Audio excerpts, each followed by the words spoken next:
Rahayu. Urip iku ora mung babagan duweni, nanging uga sinau ngeculke. Ati sing kebak kepinginan, angel ngrasake tentrem. Kosongno atimu saka pamrih, saka gumunggung, saka kepinginan sing ora ana enteke. Amarga nalika ati wis suwung, pepadang bakal katon. Suwung ing ati, aja kebak pamrih pribadi. Suwung ing ati, ben tentrem urip iki. Akeh sing digoleki, akeh sing dikarepke, nanging durung mesti marakake tentrem atine. Bondo mung titipan, pangkat mung sawetara, jeneng mung tinggal trita nalika wayahe bali. Sing digawa ora pindho, ora uga derajat donya, mung amal lan rasa sing dadi sangu ing kono. Suwung ing ati, suwung saka pamrih, suwung ing ati, suwung saka gumunggung, eling marang Gusti, pasrah ing saben langkah. Yen ati wis suwung, tentrem bakal teka. Aja rumangsa paling bener, aja rumangsa paling ngerti. Saben manungsa duwe dalan, saben ati duwe laku. Sinau meneng, sinau ngrungokake, sinau nrimo, sinau ngapura. Nalika kabeh wis meneng lan donya ora maneh digoleki, ana swara alus ing jero ati. Elingo, kowe mung titipan, uripmu uga titipan. Suwung ing ati, suwung saka pamrih, suwung ing ati, suwung saka gumunggung, eling marang Gusti, pasrah ing saben langkah. Yen ati wis suwung, tentrem bakal teka. Suwung dudu ora duweni, nanging ora dadi budak dening apa sing diduweni. Suwung ing ati, supaya kebak pepadang, ngaji rasa, maca jero ning jero ati.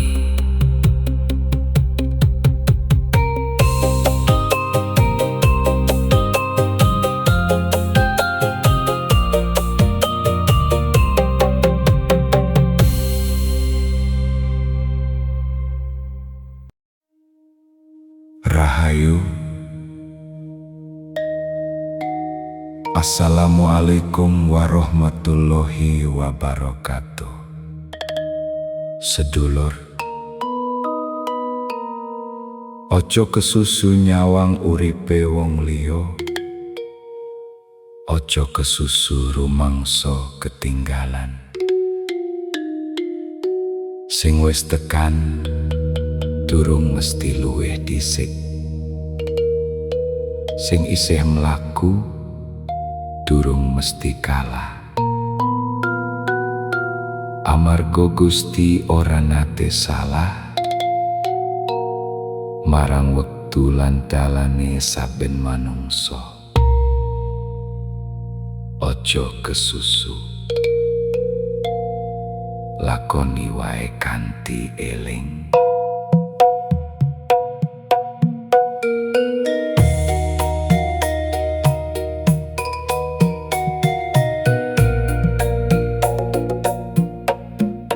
Ojo kesusu mu berdonya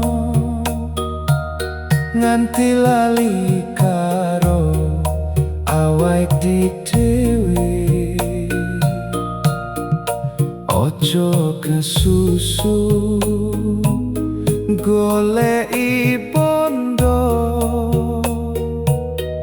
nganti ati kelangan tentreme. Ana sing mlaku luwih dhisik, ana sing kudu ngenteni wektu. Ora kabeh kudu padha cepet, saben ati duwe dalane dhewe. Wiji ora langsung dadi kembang, udan ora langsung dadi banyu mili. Kabeh duwe wektu kanggo tuwa, kabeh ana waktune dhewe. Ojo kesusu, urip ora lomba sapa sing dhisik. Ojo kesusu, sing penting lakumu ora kesasar. Senajan alon terus mlaku, senajan abot tetep sabar. Yen Gusti wis maringi dalan, ora bakal salah tekan tujuan. Kadang kita kepengin cepet, kepengin kabeh ana ing tangan, nanging urip menehi piwulang. Ora kabeh bisa dipaksa teko, sing ilang bisa dadi pelajaran, sing telat bisa dadi perlindungan. Sing durung teko ojo dipaksa, mbok menawa durung wayahe. Ojo mbandingake uripmu karo tritone wong sak jabanmu, sing katon mung sak perangan, ora ngerti jerone perjuangan. Ojo kesusu, urip ora lomba sapa sing dhisik. Ojo kesusu, sing penting lakumu ora kesasar. Senajan alon terus mlaku, senajan apot tetep sabar. Yen Gusti wis maringi dalan, ora bakal salah tekan tujuan. saiki durung duwe, ora ateges ora bakal duwe. Yen saiki durung tekan, ora ateges gagal ing perjalanan. Kadang Gusti nyegah langkahmu, dudu amarga ora maringi, nanging amarga ngerti apa sing paling apik kanggo uripmu. Ojo kesusu, ati iki uga butuh leren. Ojo kesusu, sabar iku dudu kekalahan. Mlaku alon ora dadi masalah, sing penting tetep eling arah. Amarga saben wong duwe wektu, lan saben dalan ono berkah. Ojo kesusu, ojo kesusu, Gusti ngerti wektu sing paling pas. Yen dino iki durung tekan, ora perlu nyalahke perjalanan. Tetep mlaku, tetep sabar, tetep percaya, amarga sing dadi duwekmu ora bakal kesasar dalane. Rahayu.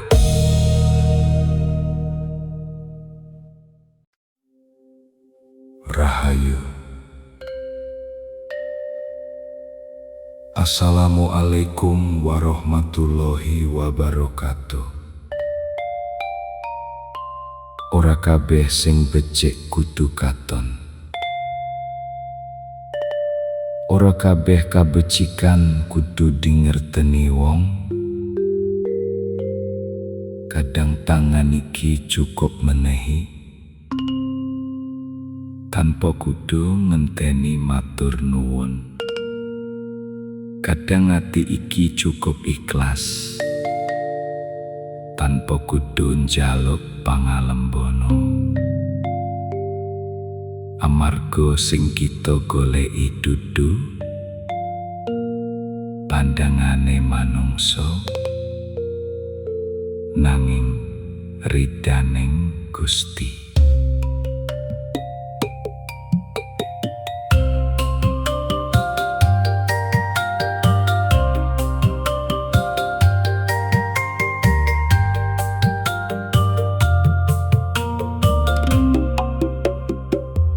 Ora kudu katon becik, yen ati isih kepamrih.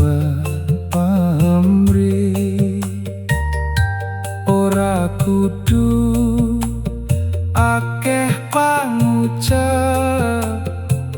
yen laku durung bisa njawab.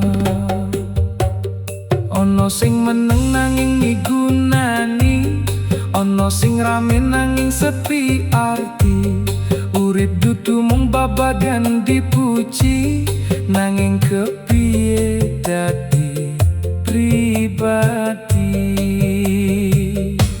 Sing penting ora ngapusi ati, sing penting ora ngapusi Gusti. Sanajan ora ono sing ngerti, tetep becik sakuwate ati. Ora kudu katon, sing penting bener ing laku. Ora kudu dipuji, sing penting Gusti ngerti aku.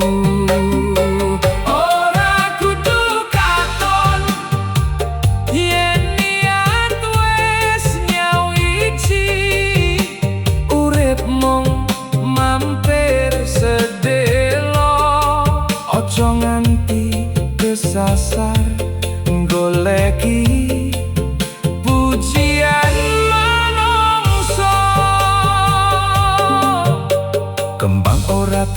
Sopo sing deleng tetep mekar menehi ambune. Lintang ora njaluk dipuji, tetep madangi wengi. Banyu mili ora akeh janji, nanging menehi urip saben dina. Mangkono kudune ati migonani tanpa rame crita. Yen menehi ojo ngetung maneh, yen nulungi ojo dieling-eling. Yen wis becik ojo rumangsa paling becik, amarga sing ngerti jerone ati mung Gusti kang moho ngerti. Ora kudu katon, sing penting bener ing laku. Ora kudu dipuji, sing penting Gusti ngerti aku. Ora kudu katon, yen niat wis nyawiji. Urip mung mampir sedelo, ojo nganti kesasar goleki pujian manungsa. Kita iki sapa? Kok seneng diarani becik? Kita iki sapa? Kok wedi yen ora dipuji? Yen kabeh mung kanggo katon, kapan sinau dadi tulus?